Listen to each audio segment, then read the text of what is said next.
From the world of politics to the world of business, this is Balance of Power.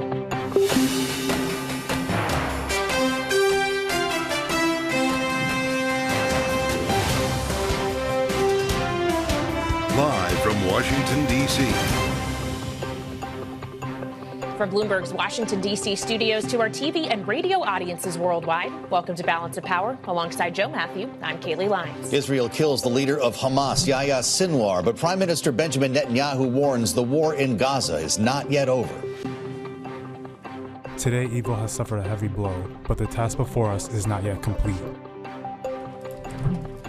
We'll have more on what happens next in the Middle East with Carmiel Arbit of the Atlantic Council and weigh the implications for the U.S. election with our political panel. Plus, the election just 19 days away now. We'll discuss Kamala Harris and Donald Trump's closing arguments in the final stretch of this campaign with Democratic strategist, former campaign manager Joe Trippi. Thanks for joining us today on the Thursday edition of Balance of Power on Bloomberg TV and radio. It has been a breaking news day from Washington to Israel and back again, Kaylee. It was only a couple of hours ago on the early edition of Balance of Power we learned that Israel managed to, as they put it, decapitate Hamas. Yep, eliminating, to use their language again, Yahya Sinwar. And we do know that President Biden has spoken with Prime Minister Benjamin Netanyahu since we learned this news, and it is in fact dispatching the Secretary of State, Antony Blinken, to Israel in short order. Yeah, that just developing moments ago. In fact, we heard from the spokesman for the State Department earlier today, Matthew Miller.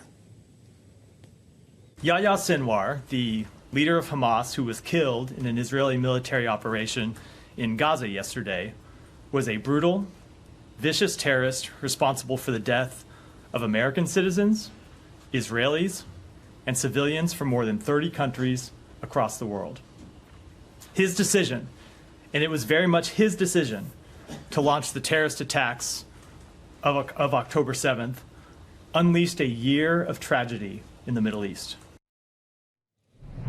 Joining us now for more is Iain Marlow, Bloomberg senior foreign policy reporter. So, Iain, we heard from President Biden, from Vice President Harris as well, who addressed this on a campaign stop, that the U.S. thinks this is an opportunity to finally reach that ceasefire agreement. Does it feel like that is more likely today?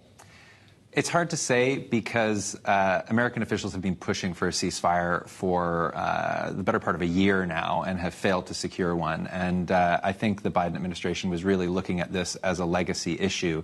In recent months, and in particular the past few weeks, when people didn't even know whether Sinwar was alive or not, they were effectively saying Hamas had walked away from the negotiation table. And at the same time, Israel was expanding a new conflict into southern Lebanon with strikes on Beirut and moving ground troops across the border. So this, to some degree, does remove someone who was a real obstacle to a ceasefire in Gaza. But at the same time, the administration is still dealing with a live and escalating conflict in Lebanon. So at the end of the day, if they're looking for peace in the Middle East, there was grander ambitions for a broader, peace plan that saw a Palestinian state, Saudi-Israel normalization. All that stuff feels very far away right now. They've eliminated a terrorist leader. They'd already eliminated the Hezbollah leader earlier. But now there's no one to negotiate with again, and there could be chaos within Hamas for weeks to come. So it's not clear exactly where we end up at the other end of this, other than Israel, to some degree, being able to take a win and maybe relieve a little bit of the domestic pressure that's pushing the war forward on their end. Iain, we just heard from the president for the first time on this. Joe Biden was in the air when this story broke. After landing in Germany, the president talked to reporters on the tarmac, had this to say following the news. Now's the time to move on. Move toward a ceasefire in Gaza. Make sure that we move in the direction that we're going to be in a position to make things better for the whole world. It's time for this war to end and bring these hostages home. So that's what we're ready to do. That's what we're going to do. And I'm sending Tony Blinken to Israel. I guess he's going in 5 days.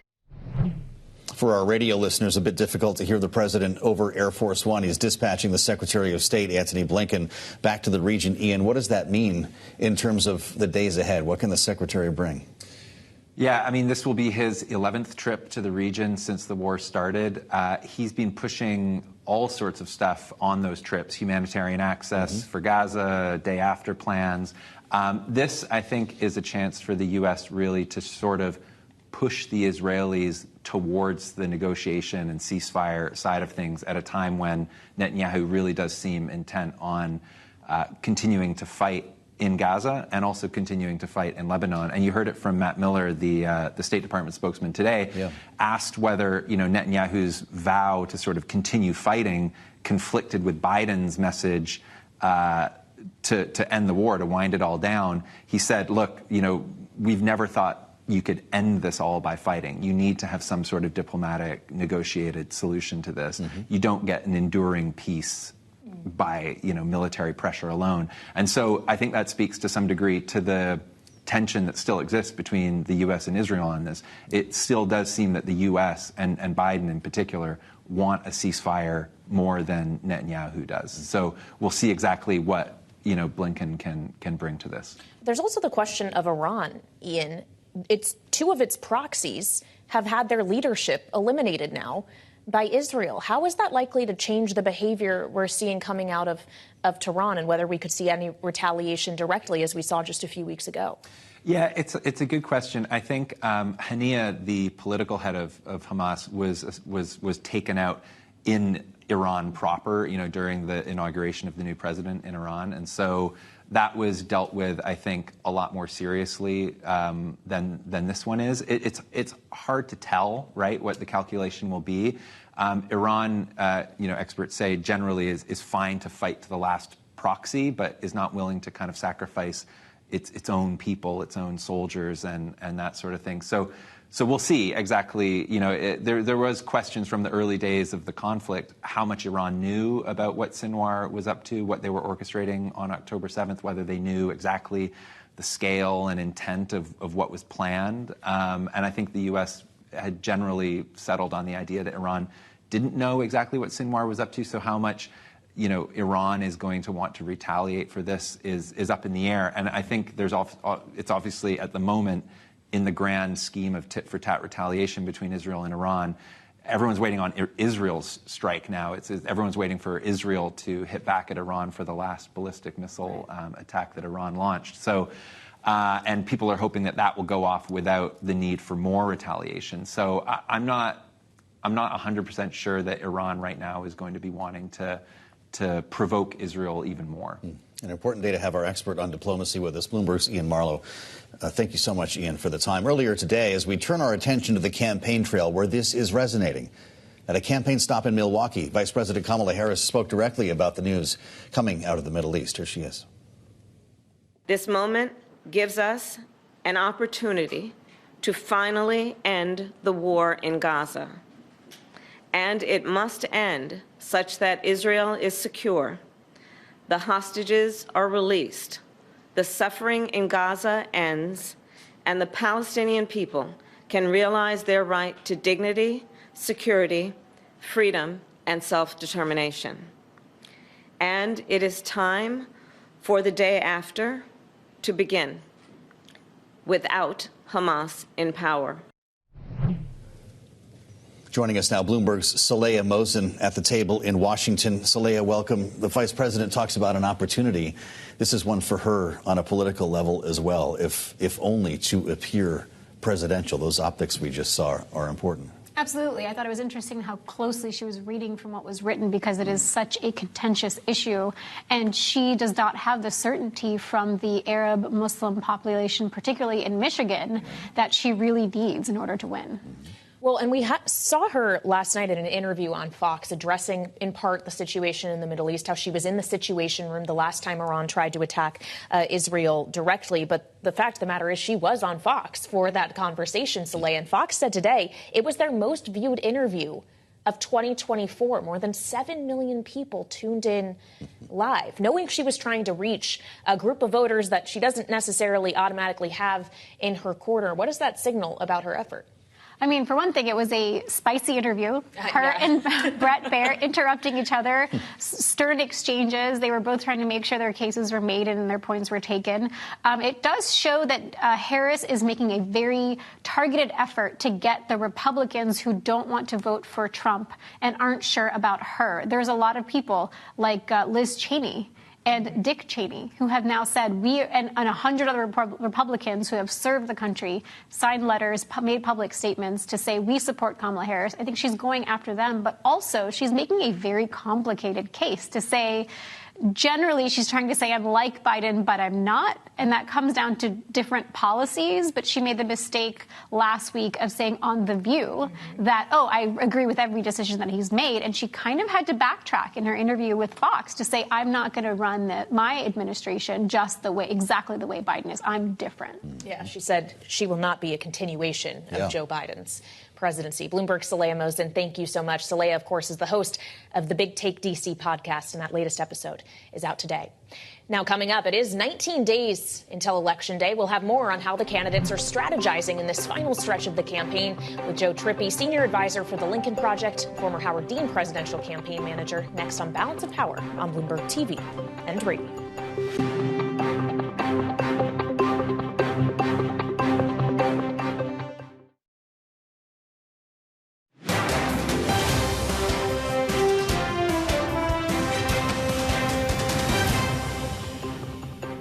Where they really need to try to focus is grow that base, try to expand that coalition. And so that's where the focus is. Remember, we're not going to get another debate. So if they can find another audience, find bigger audiences where they can reach more voters, that is important as we get into this home stretch of the campaign. Adam Hodge, Democratic strategist and managing director at Bully Pulpit International, on the early edition of Balance of Power today on how both candidates are trying to get a bigger audience in these last few weeks of the campaign. Joining us now for more here on Bloomberg TV and radio is Joe Trippi, senior advisor for the Lincoln Project and former Democratic campaign manager. Joe, welcome back to Balance of Power. We've learned from Fox that her interview, Kamala Harris's interview she did with Brett Baier last night, got 7 million viewers, the biggest interview in terms of viewership for Fox of the entire year. How many of those 7 millions were minds you think she may have actually changed? How many minds will change at this point in the race? Well, one, that's a big deal. I mean, to get that kind of an audience, both of them are trying to get to those larger audiences, and there isn't going to be another debate. So that I think was a big benefit to doing that interview. But also, look, they are trying, both of them are trying to expand their coalition these last 19 days.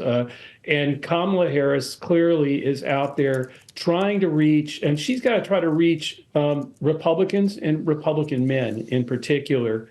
And I think, so going on Fox was a great idea, but I also think General Milley and some of the other Republicans like Dick Cheney and Liz Cheney that are stepping out, and you're seeing more and more of them doing that, and members of Trump's administration that have come out for her. I think you're going to see more of that in the next 19 days as well. Trump, on the other hand, he's got to somehow close the gap with women, and I think that's going to be I'd rather be Kamala Harris at this point, because I think she's got the easier job and some firepower from other Republicans, giving Republicans a permission structure to cross party lines and support her. Trump's got to try to convince a big gap with women and close that somehow. But that's what he's going to try to do. They need to do that to make sure that they have a chance to win. It's funny how these things go, Joe, and maybe this is what happens in the absence of another debate. But after the Fox interview with Kamala Harris last night, Republicans are saying that he owned her, and Democrats say she crushed him. You see it the way you want to see it. But something very important was said by Kamala Harris during this interview that we haven't heard before. Let's listen. Let me be very clear. My presidency will not be a continuation of Joe Biden's presidency. And like every new president that comes into office, I will bring my life experiences, my professional experiences, and fresh and new ideas. To what extent does "I'm not Joe Biden" need to be part of her closing argument? I think part of her argument from almost the minute she got the nomination was we need to turn the page. And it's not just on Joe Biden, but on in the difference in new ideas, but also on Donald Trump. So I think that message works for her in these closing days, particularly as she's trying to grow that coalition. She's got everybody who was going to vote for Joe Biden. It doesn't matter. There's no one who was going to vote for Joe Biden on the Democratic coalition who's not going to vote for Kamala Harris. It's expanding beyond that, and her administration will be different. I do think, though, that one of the things you're going to see now is, and you're seeing the focus on early voting. This is now going to turn out to just be a turnout election. I mean, at this point, they are trying to fight to broaden the coalition, but it's really who gets their vote out. That's everything. You were saying there's not a whole lot of undecideds really out there, or not a whole lot of people who might change their minds. There are few, and they're going to both do what they can to get them. But it's going to be at the doors who has the strongest organization, and the most energy, and the most volunteers out there who are going to door to door, particularly in the 7 battleground states, that is going to decide this election now. Because even if Kamala Harris does win this thing 52-47, Biden won at 51-47 in 2020. She's going to win the popular vote. There's no doubt about that. The Republicans have only won the popular vote once out of the last 8 elections for president. But those battleground states, they're still, with that margin, still going to be, 20,000 votes in a state, maybe 50,000 in another one, like we saw. So with that in mind, Joe, if the margins are going to be that tight, if it is about turnout, what if, say, 100,000 voters in Michigan who are either Muslim, Arab American, or sympathetic to the Palestinian cause, who didn't vote for Biden in the primary cycle, decide they can't show up and vote for Harris? And with that in mind, I do wonder if you think the developments today, the killing of Israel killing Hamas's leader, Yahya Sinwar, might actually help Harris with that issue. I think it could, particularly if it does start to lead to real negotiations and a ceasefire. And there's a lot of hope for that now, I think. But I think in the end, you put your finger on it. There are places like Michigan where a few thousand votes, one way or the other, could make a big difference. The campaign knows that. They're out there working in those communities, trying to make the case. I think her press conference today, again, showed her leadership. That's going to impact things. So this is all, it really does. Every single thing now over the next 19 days matters, right? But in the end, what really matters is going to be who got their vote out. And that is another big advantage that I think the Harris campaign has, because they've got a strong organization that has been built there for over the last couple of years in those 7 states. And they've got a lot of volunteers because of how energized the party became once she was the nominee. Okay, so question. We've got about, 2.5 weeks to go here. What's more important, Joe, in deciding the actual outcome? This next stretch, 2.5 weeks to November 5th, or the 2.5 weeks that will follow November 5th? I think that's going to be a real look. I think this thing could go on for days after the election. I mean, I really we need to expect that it's not going to be. It could be clear a winner called that night. That's totally possible. I kind of think that will happen, but. It doesn't mean that it won't be questioned, that doubt won't be out there, that legal challenges will happen, that Trump will not agree that he lost if he did, and we'll see how that all plays out. But no, I think the 76 days between November 5th through January 20th, the inauguration day, may be just as important as what happens on election night. It could be over that night. But I don't think that's what we should expect. I think the country and journalists need to prepare for a long 76 days till we get to inauguration day. Remember what Joe Trippi said when we wake up on November 6th. It's great to have you back, Joe. He's senior advisor at the Lincoln Project. Thank you. Coming up on Balance of Power, following today's news out of the Middle East, we'll take a closer look at how the oil markets are responding, or not, as the case may be. It's next on Balance of Power on Bloomberg TV and radio.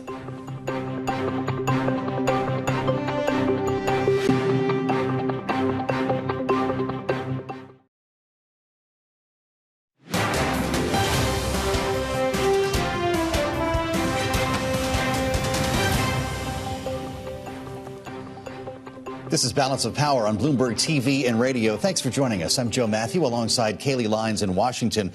We've been covering the killing of Hamas leader Yahya Sinwar by the Israeli military since that news broke a few hours ago. We've also been watching, of course, here on Bloomberg, the response from global oil markets. Joining us now, Bloomberg's Abigail Doolittle in New York with the financial market view on this. Abigail, what was the impact? Well, oil today, very volatile, Joe, all over the map. For instance, on an intraday basis, the volatility about 3.5%. But at the end of the day, really not doing all that much, closing up about 0.4%. So let me take you through the moves, because they are certainly linked to the killing of Hamas leader Yahya Sinwar. So when the preliminary headlines came out around 9 or 10 o'clock this morning, oil actually went up by about 1%. And then around 1 p.m. Eastern time, when the killing was confirmed, oil dropped by almost 1.5%. That was traders telling us that they thought that there was a good chance that the killing of Sinwar could mean the end of the conflict in the Middle East. Therefore, that premium, that war premium, would come out of oil.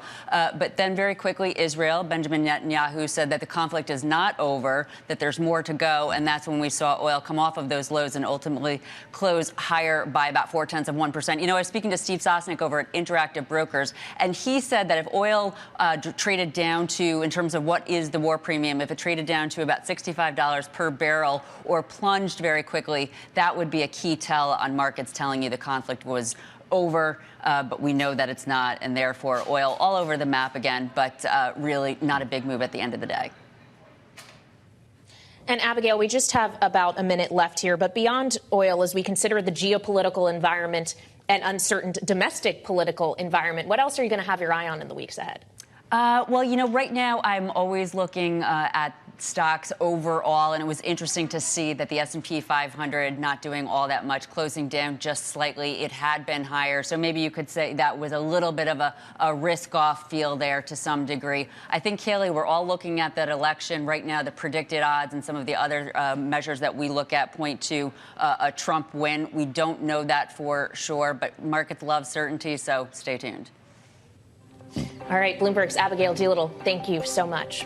And coming up, we'll have more on how Israel's killing of Hamas leader Yahya Sinwar reshapes the war in the Middle East. Carmiel Arbit of the Atlantic Council will join us next on Balance of Power, right here on Bloomberg TV and radio, live from Washington.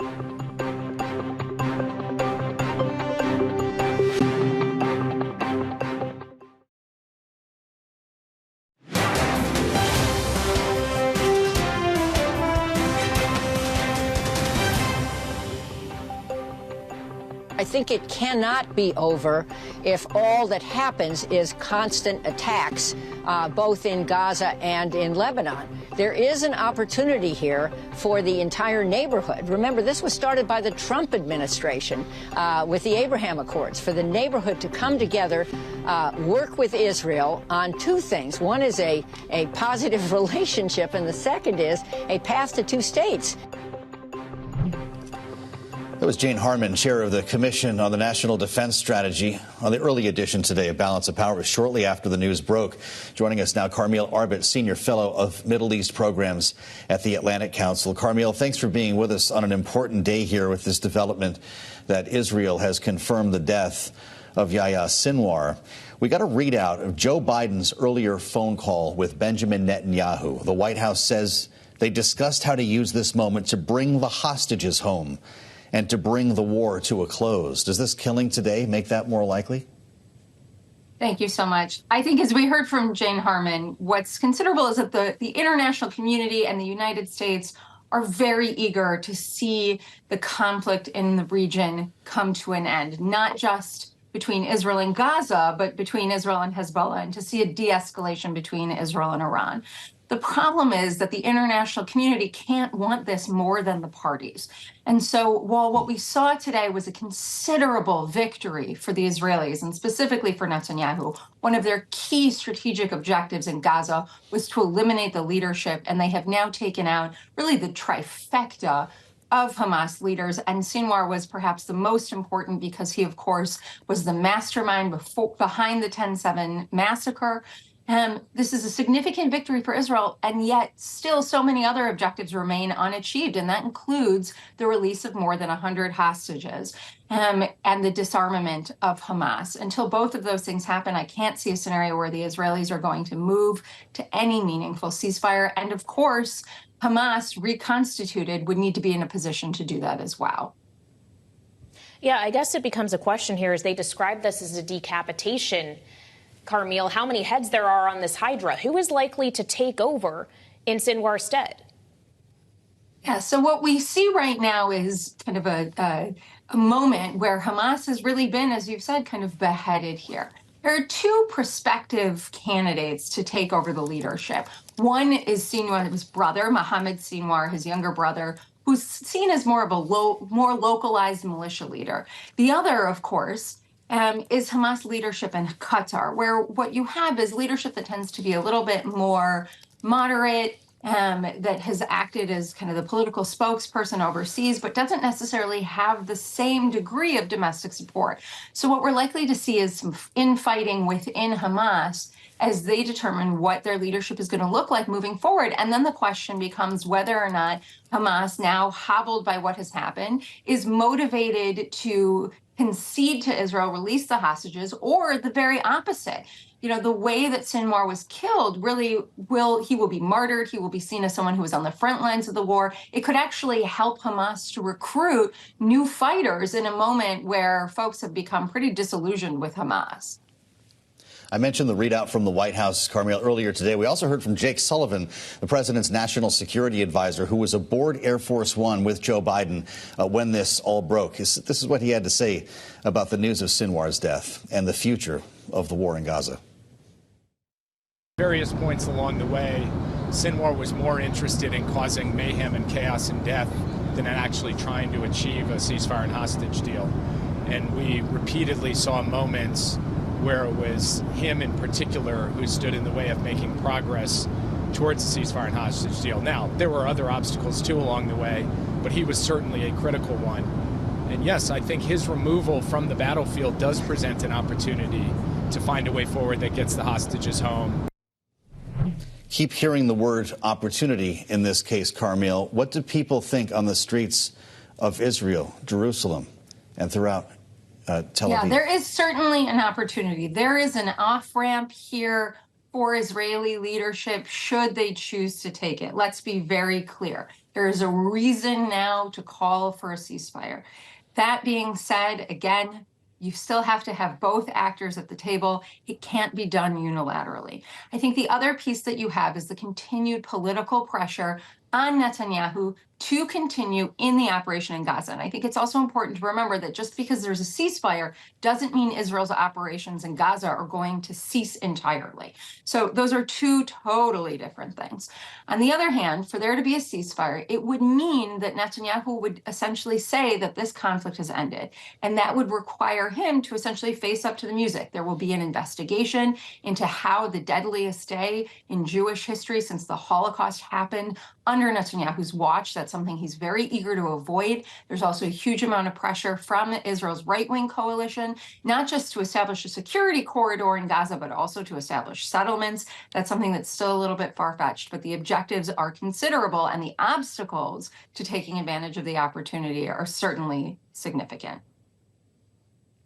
Carmiel, before we got this news, the news pertaining to Gaza that we were most interested in the last few days was the U.S. effectively warning Israel if the humanitarian situation does not improve soon, they were going to start withholding arms. I wonder if you ever believed that to be a real threat and how the nature of that might change in the aftermath of Sinwar's death.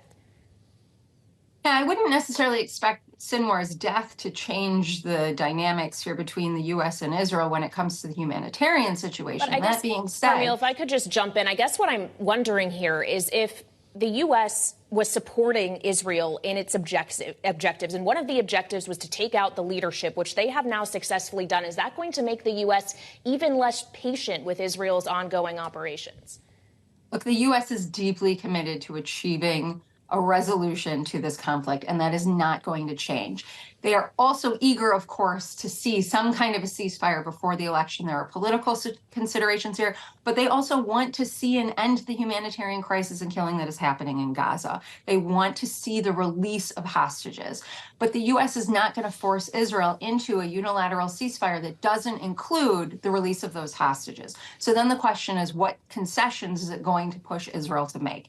I think we're going to see tensions that are going to continue between the two parties. Netanyahu, of course, is got his eye on the elections, is very disinclined to make a deal with a lame duck president. He wants to see who wins in November, and he is likely to continue to drag his feet. We'll see the tensions here, but there's a lot of different factors that are also keeping the two parties close. Let's not forget how the U.S. has responded with respect to the Iranian attacks and helping Israel to prepare to respond as well. Of course, Hamas is one of 3 Iranian proxies that Iran is fighting. And on any other day, Carmiel, we probably would have started by asking you about what happened in Yemen last night. The United States carried out a series of airstrikes using B-2 bombers that flew halfway around the world to drop bunker-busting bombs to destroy underground weapons facilities in areas of Yemen that have been put there by Houthi rebels. To what extent was that a message to Tehran, the projection of power that we can reach things underground? Oh, this was a very loud and clear message to Tehran. And it's not just a message to Tehran about the military capability of the U.S. or, frankly, any of the other maneuvers by Israel. But what you're really seeing is that even when there are these moments of tension between the United States and Israel that may be happening in backroom negotiations, when it comes to the battlefield, these two countries are going to be in absolute lockstep. They see the threat posed by Iran to the region, and the United States is going to stand behind Israel. And so in taking on Houthi rebels, the U.S. is sending a message to Iran that it is going to be there alongside the Israelis, no matter what Iran does. All right, Carmiel Arbit, Senior Fellow of the Middle East Programs at the Atlantic Council. Always great to have you and your expertise. Thank you so much. And coming up, we'll take a look at how the developments in the Middle East today might impact the presidential election. Our political panel joins next on Balance of Power on Bloomberg TV and radio.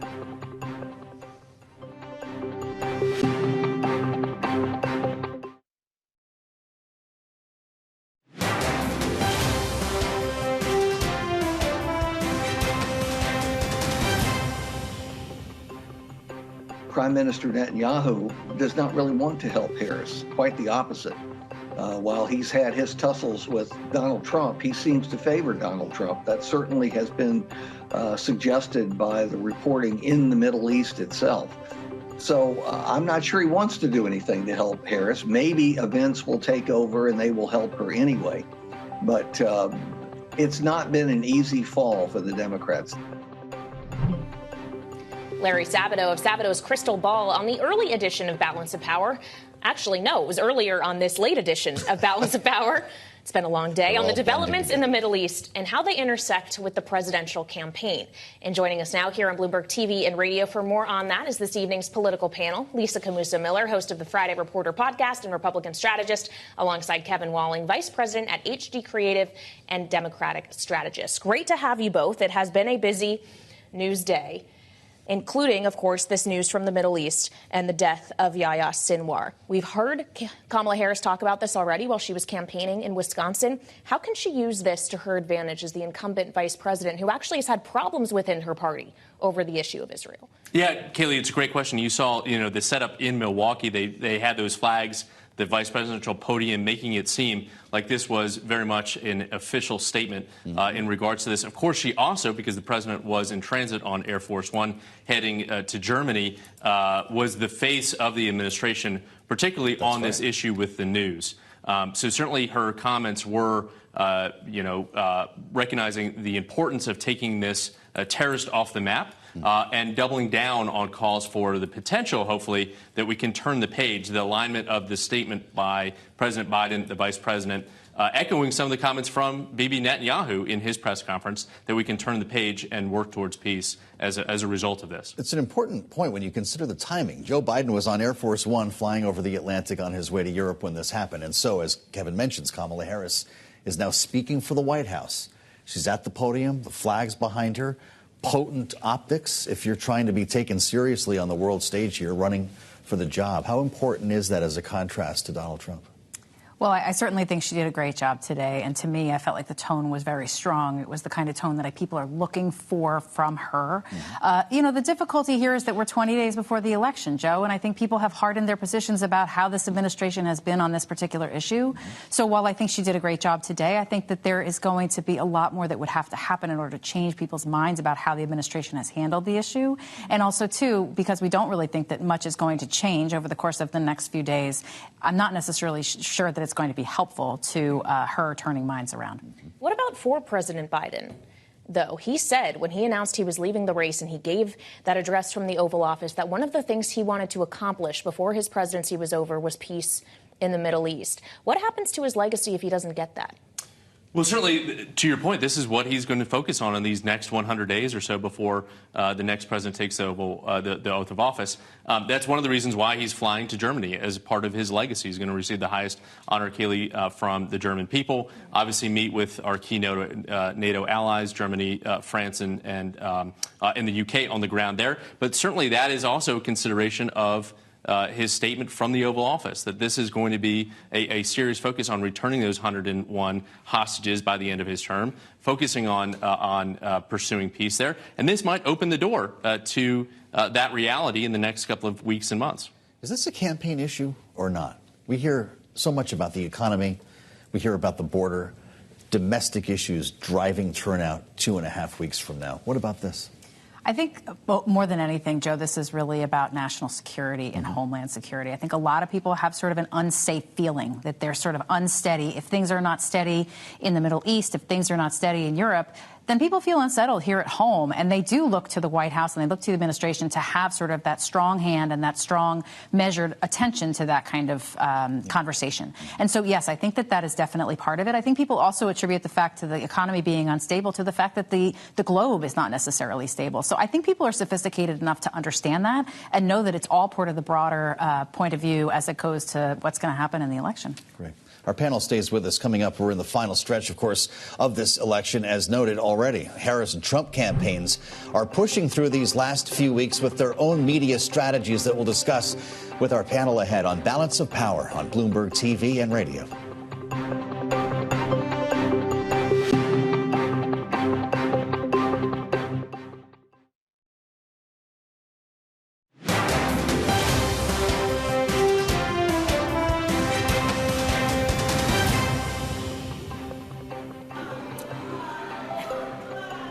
Oh, you guys are at the wrong rally.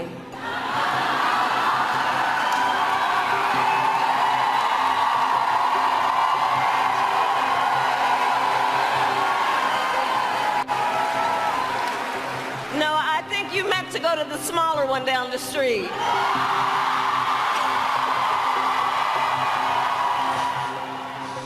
Kamala Harris answering to hecklers during a rally earlier today in Wisconsin. Did she rehearse that? Back with us is our political panel, Lisa Camuso-Miller and Kevin Walling. Kevin, spontaneity sometimes is all you need. That's the kind of candidate you want to have in these remaining 2.5 weeks, who can respond in the moment. When you start pulling out and looking at what these candidates are doing, she sat down with Bret Baier on Fox News last night, Donald Trump on Univision. They're both speaking to their areas of weakness. How are they doing? I think she's doing incredibly well. I think the campaign is realizing some deficits with Hispanic voters, with black voters, especially black men in some of this polling. She's on the campaign trail right now with Mark Cuban, right?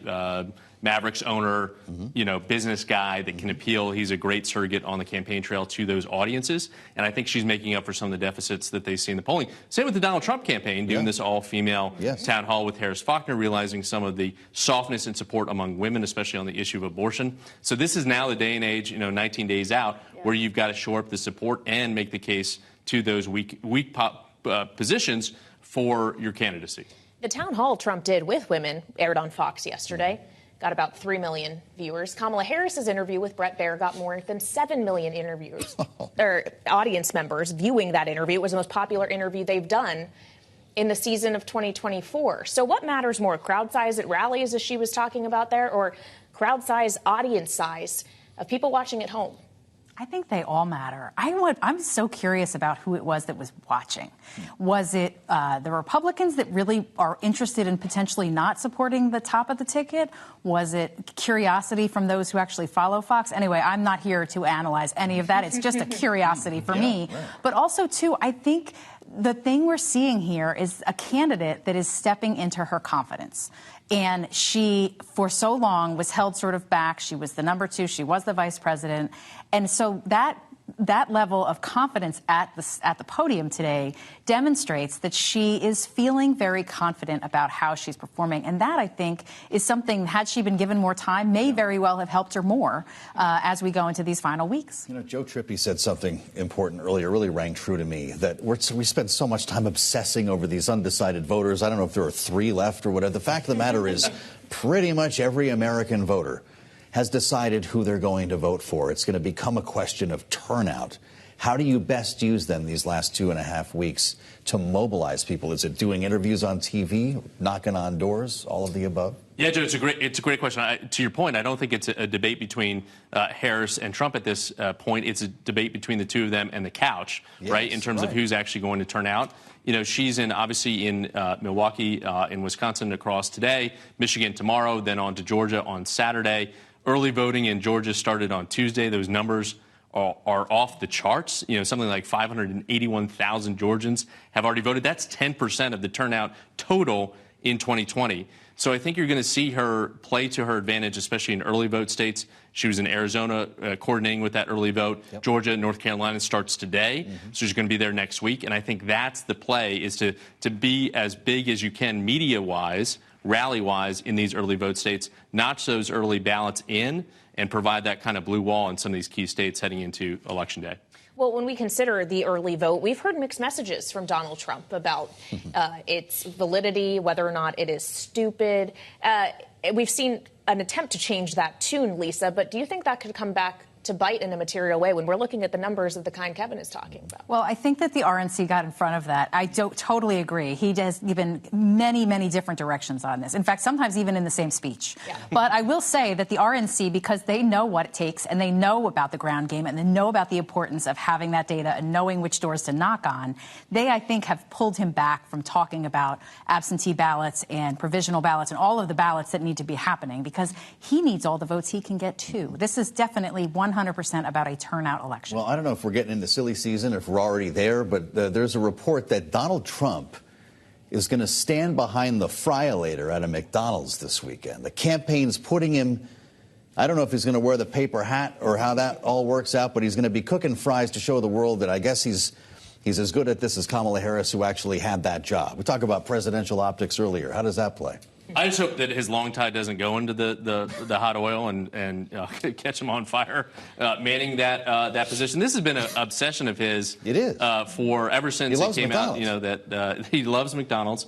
So does Bill Clinton. We saw him on the ground at that McDonald's in Georgia the last couple of days. Finish those fries. But clearly, it's trying to take an attack against the vice president. I don't think it much matters. Certainly. Does he actually work the drive-through window, do you think? We see him reaching out and touch people? The optics are going to be fascinating. I can't wait. He contends Kamala Harris never did this work, which we have no factual evidence to support. We just have about a minute left here, Lisa. But when we consider this final stretch here, the fact that it's only mid-October, do you see another catalyst that could come on the horizon here? Or is that just too surprising, and by that nature, no one can call it? In terms of another surprise? Yeah, or anything that would add something new to this race and not keep it static from now until November 5th. You know, there have been so many surprises that nothing would surprise me. But I do feel like there is still an opportunity for many other things that could take place. I mean, you know, if you have an incident in a region that that causes people to corral and get around a candidate one way or the other. Each and every one of these surprises is the candidate's going to be measured by the way that they respond to them. So regardless of how many there are or if there are no more, that will be sort of the measure of who does better, is how they respond to whatever it is that comes over the course of the next 2 weeks. Can't wait to buckle up and find out. Lisa Camusa Miller and Kevin Walling, our political panel this evening. Thank you so much for joining us. And of course, for more coverage of all of the surprises we've had thus far and the ones to come, check out the Washington Edition newsletter. You can find that on the terminal and online. Let's go get some fries. We'll meet you back here tomorrow on Balance of Power. This is Bloomberg TV and Radio.